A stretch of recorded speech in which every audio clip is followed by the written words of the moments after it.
Welcome to episode 23 of the THELMA Tapes, the Living Memory Association podcast. This edition is dedicated to stories of Leith Docks and days gone by, taking in giant grain ships, broken beer bottle scams, buy names, working at Young and Leslie, going straight from the brew to 40 years at the docks, and workers going to the pub with half a moustache. Back in time we go. You could have 10, 15, 20 ships in the docks at any one time, loading and unloading. There were lorries going back and forward, there were trains going in and out all the dock system, and you had 50, 100, 150 people with children as young as babes in arms up to mature adults wandering through the docks, and there was no let or hindrance. It was just be sensible, listen and look, and it worked. I've never yet heard of a single person being injured or killed by a transport in Leith Docks while the docks were in operation in the 50s and 60s, because you were deemed to have common sense. His brother, Yeah. he might be working on this side of the dock, Yeah. and over another crowd be working over our side of the dock. So he'd be walking round, take all his clothes off and his underpants, pour water over himself, and walk in the hut and go, "I just swam over, lads, to see how you were getting on." He just used to look like he had a moustache. He shaved half it off once and he was going out with half a moustache.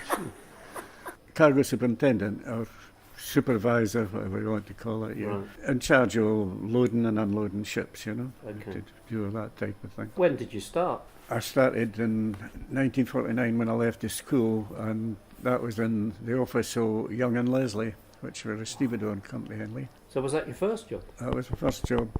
It was my only job. I was there for 40 odd years. Wow. I was away for 2 years for the army. Up to that time, it was mainly in the office, doing all the different things in the office, And when I came back, I ended up going outside and learning other things, Right. In these days, there was quite a lot of stevedoring companies in the dock. Ours was Young and Leslie. There was Oars, Sandy Oars, there was Gibsons. There was quite a lot of them, The stevedores, what was the role of the stevedores opposed to a docker? Discharging and loading ships. Right, okay. They were in charge of that. A ship would come in and a shipping company would bring the ship in, of course, and they got the stevedores to discharge and load the ships, you see. And of course there was a lot of shipping companies in Leith at that time as well. What was your by name? Did you have one? Teen Wolf. Teen Wolf. Because I had a beard for 27 years. Did you?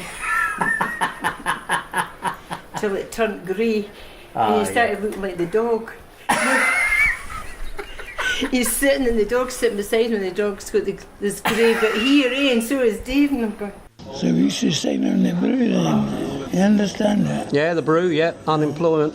And after the brew, we used to fit the walking of a bladder with old times and all that. And we were standing here one day and a boy came up and said, "The Leith Dock Commission starting men, labourers." So this Charlie Andrews and I went down and we started right away. The money was rubbish, it was a job then. Yeah. So I took it. We were just labouring at that time, just digging holes and all that. And we were promoted to electric shop, working with electricians. And for there you moved on to better places, so they asked me if I'd want to be a craneman. I said, "Oh, aye, I'd like to be a craneman." I will put you in a crane set, so I went there. And it was a great success. I turned out to be the best. Wow. So you took to it? I was there 40 years. So you obviously had a head for heights. I made a lot of money. Did you? 40 years. Shift work.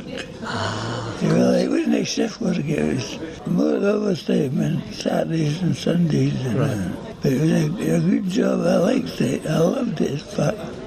And when I joined the Merchant Navy in 1964, I went to the training ship Dolphin, which was down at this end of the dock. Where the Holiday Inn is now was approximately where the training ship Dolphin was moored. And I joined my first ship in London. My second ship, I joined her here in Leith Docks. And where the Britannia is sitting, there were 20 ships at anchor inside the dock, because there was no room in the docks. Right.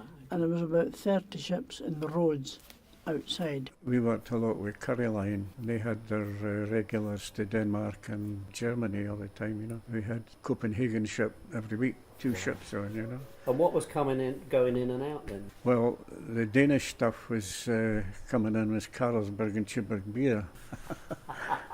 And at that time, it all came in wooden crates and no lids on the top. Right. And that was our favourite drink of the dockers. And that used to cause all sorts of problems. Yes, it's an open invitation with an open crate. Well, everything was all loose in these days, you know. Yeah.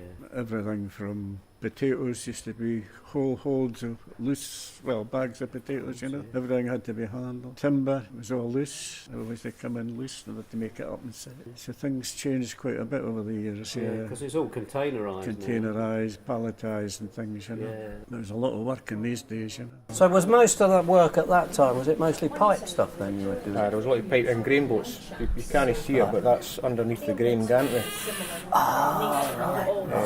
There'd be a lot of grain boats. For the silo. That was the toilet there, aye, and that was the silo. Was it? Gantry goes across there, that's right, aye. You're right, aye. That's a gantry crane. In the Albert Dock. That's not there now. It was a shuttle service of lorries and trains between the Edinburgh granary, the Imperial granary and the granary over at New Haven, trying to empty them. We had 3 ships a week coming in with grain to Leith, and some of them were very big, 10, 15, 20,000 ton ships. Good size in those days. Yeah. And now there's nothing. The grain elevator, I told you, was 334 bins, and there were 66 feet deep.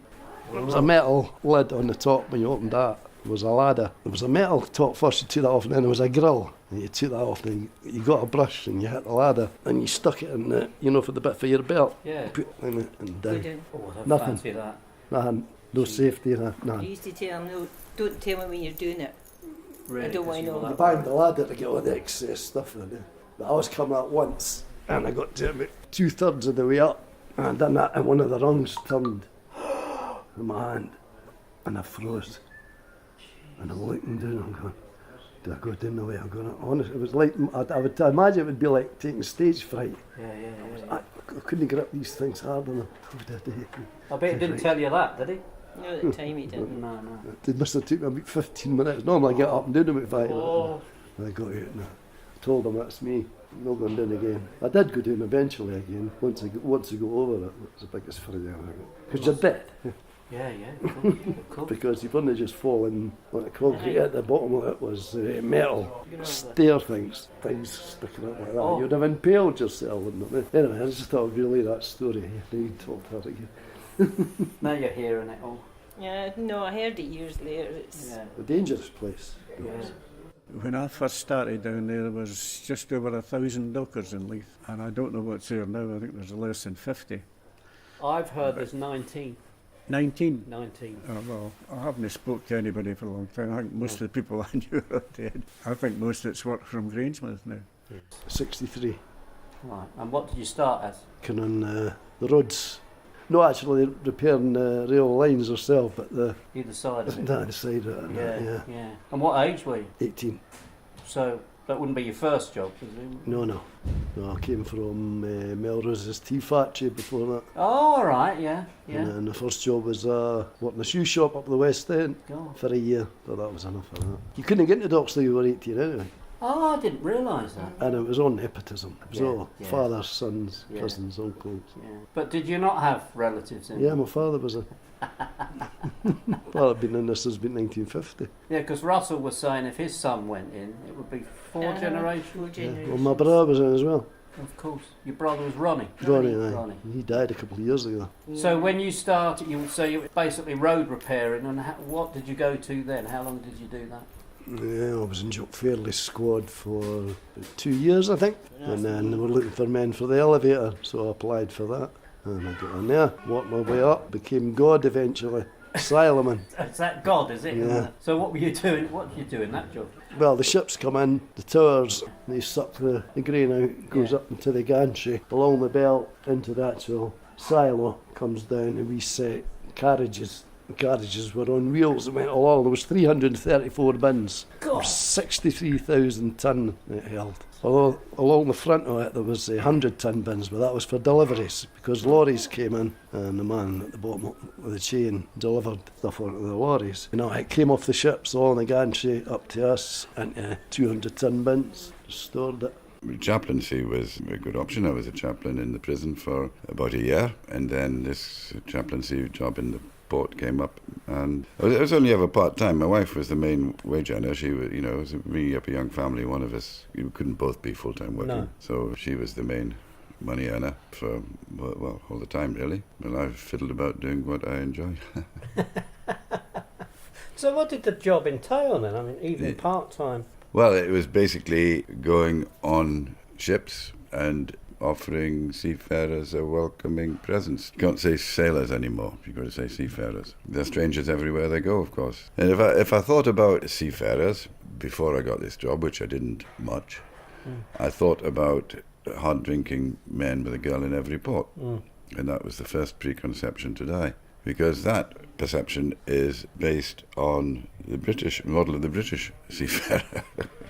But of the hundreds, maybe suppose thousands of seafarers I met over 15 years as port chaplain, only a small handful would be British. We've offshored our maritime professionalism and expertise. Ian May, who is now the minister at South Leith Parish Church, won't mind me telling the story because he said it in public himself. He was a young second officer in 1982 or 3, I think he said, and he'd been around the world doing well for himself, good career in front of him, and he was paid off by the company, as he put it. They were in a port, and all the Brits on the bridge, all the officers, were paid off from the company and flown home. And as he puts it, to illustrate his point, when he and his pals walked down the gangway, there was a bunch of Indians at the bottom waiting to go up, doing the job just as professionally for a fraction of the money. You see, and these guys, these Indian guys, had all been trained in British nautical colleges. Yeah, of course. They were just as good as any Brit, but it's a worldwide employment market, so the companies will fly people around the world to join the ship wherever it is. One of my first encounters with a real live seafarer was, he was Philippine. He was flown to Lerwick, Shetland, because his ship was expected to join the ship there. But while he was in the flight, the ship changed and she was already in Leith, so where he got to Lerwick, the ship was in Leith, so they flew him down to Leith and they put him in the ship, and he'd got his head down for a little bit of sleep, and he was the cookie in the galley. And I was talking to him. He didn't know where in the world he was, really. He was pretty confused. He said, "What time is it?" And he looked at the clock, and it was on Central European time. A lot of the ships don't change their clocks to GMT. They just keep it on Central European time. Oh, right. So he didn't know where he was, he didn't know what time it was, and it didn't matter to him because he was where he was working. He knew what his job was, he knew where his next meal was coming from, he knew where his cabin was. And it doesn't matter to him where the ship is. Difficult to work with sometimes, but they were good men in a way, you know. But some of them were rogues, of course. You couldn't turn your back, because if you turned your back, the wee shout goes out, you know. In these days you had to have a heating in a crane. There were electric cranes, but they were cold.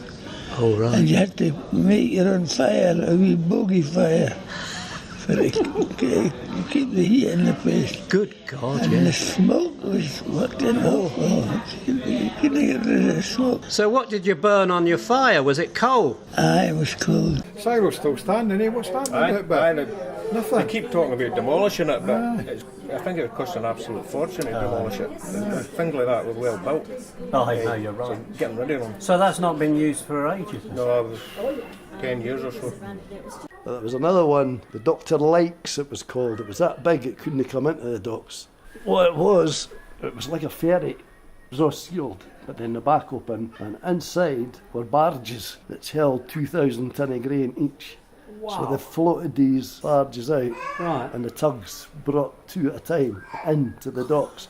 We discharged them, tugs took them back out again, brought an hour to it. And that would obviously have to be done as quick as possible. So would you be on shift work and overtime? You never knew what hours they were going to do down the docks. You know, and one day I started at 7 in the morning on the grain ship till 5 at night. I finished at 5 o'clock at night, I went on to what they called the bulks, which at the bottom of the silo there was a big tunnel, the Muirhill, which was the tractor that pushed these carriages in, and we loaded them from the top. We done them till that was a 5 to 7. Finished them, and then went along to the other grain elevator and worked an 8 till 10, doing the same sort of idea, bulks, but it was sacks, tied the sacks up. Loaded them down, and the guy down on the bottom loaded them. Finished that by 9:30, then done a night shift. My experience of the seafarers was that I couldn't get them to put their hands in their pockets for a cup of coffee. I used to take it out on expenses because they were working hard and every dollar went home. And they were very loyally sending all their money home, and they had a few quid on them, but not much. And a lot of them said that it's the women back at home with a wage coming in who are more likely to be playing about with the men. The reversal of the image. The image, yeah. End of the 70s and that, a huge amount of pipes came in there, you know. And they used to come in bare pipes, as bare pipes. You know. Right. Used to come from Holland, but big lots that came from Japan. Huge big shiploads for Japan. We used to wonder at the time, why can't they make them in Britain, you know? All these things came from. And they came in to Leith and they were all coated. They're a big pipe company. We were called Breader of Price at that time. And they used to coat the pipes. A great big thick stuff goes round the pipes, you know. And then they had to be shipped out. You know, all these wee ships that go out to the oil rigs and that, you know. Well, there are times you never saw him. There is. And it was always, the worst thing with Dave was his piece. Oh, right. He used to leave at 8 o'clock in the morning, have a piece, but he was back in at 12 for his dinner, because we stayed. Then back in at 5, you could almost time me, eh? Right. That's when it wasn't busy. When it wasn't busy, but you always got your lunch hours. Until one time he asked for Marmite, I put on like jam. I never had Marmite in my life, and I put on like jam, and they come in, I'm starving, couldn't eat my piece, what did you have? Whereabouts in the docks was the coating works? Over at the Imperial Dock. Oh, right. When I started, there was 100 crewmen. Gosh! And 1,000 dockers. I think there's about 4 dockers. Yeah. I don't know how many crewmen, but nobody's been in touch with me since I had my accident. And what was really happening on this Philippine ship, this was a ship coming in with coal for Mackenzie, so she was a regular visitor from Russia, bringing coal in for Mackenzie, and she was in every fortnight, and I got to know them quite well. And they, on a regular run, were doing a little bit of smuggling, and the captain was the organizer. He would say to the guys, right, chip in $500, $1,000, and you'll get your, you know. So this electrician, who I was quite chummy with, said he went in on the deal once. Then he he pulled back, and he didn't do it again. But the captain knew that he knew. You know, he wasn't the electrician. I'm confusing it. He was the welder. And there was an incident out at sea when the welder was required to go into a confined space, and he quite rightly said, I can't go into a confined space without somebody else. I need to have company. There needs to be 2 men in there. And there was an altercation, and he was right in insisting on it, and the chief engineer wouldn't give him it, wouldn't let another man come in, and the captain got involved, and this welder had been dismissed. And I asked the captain why he was dismissing them. He said, stepping out of line. Right. And this was very serious, because with a black mark like that against him, this guy might never work again. So it was very serious, and there was nothing I could do about it. Just when I left, saw an advert in the paper, and I'll go there now until I get something done. And I was always keen on photography even then, and I'd applied for a job with the Daily Mail, which used to be in Tanfield in Edinburgh at that time. Is that right? Yeah, Daily Mail was there. I thought I'll just go to this job first, you know. I was only there about a fortnight when I was sent a letter to go for an interview for and I never went. Oh, right. Often wish I had, you know. Yeah. But there again, no regrets really.